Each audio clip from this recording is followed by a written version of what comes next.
The Air Force Academy is introducing new guidance for faculty to follow when attending outside events like academic conferences. And sources there tell us it raises new concerns about restricting free speech and academic freedom.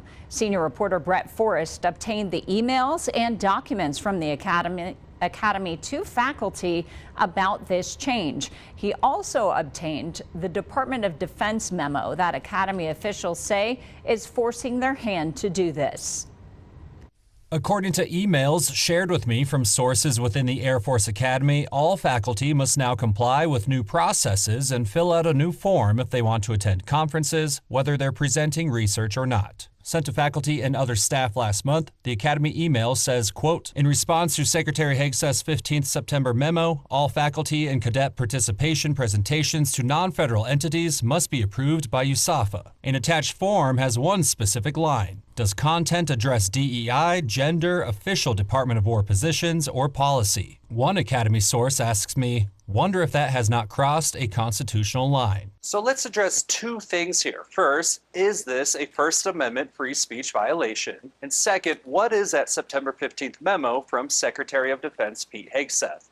Let's tackle free speech first. I called First Amendment attorney Steve Zansberg. He says since this form does not explicitly prohibit faculty to pledge or commit not to speak about DEI or gender, it can't be considered prior restraint on their speech, at least not until someone is actually denied to attend a conference based on answering yes to that question. But still, other faculty sources have said to me, academic freedom is being attacked and undermined at USAFA, and they do not want cadets exposed to ideas they do not like because they would prefer to cultivate zealous followers, not genuine new leaders. Another source says by making conference participation harder, leadership stifles innovation and isolates its faculty from the broader academic community. Here's a former Air Force Academy distinguished visiting professor. It's death by a thousand cuts. And so as an academic who needs to go to conferences in order to expand my horizons, both on research and on education, I need to be able to talk freely. I can't pre-sign a form that says I'm not going to be able to talk about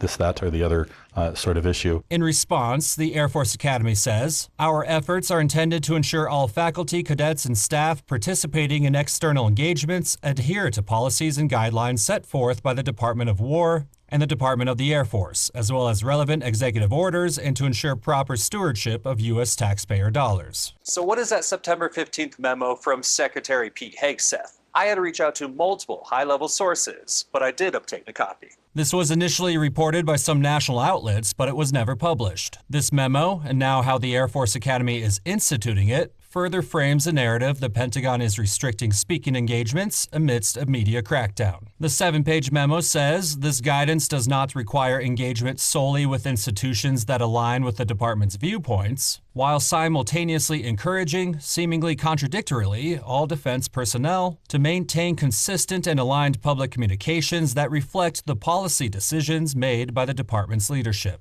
You put the nice fluffy stuff at the beginning and the end, and you put the hard news in the middle. That they want alignment and consistent communication by all 3.3 million people in the DoD of policy decisions by leadership.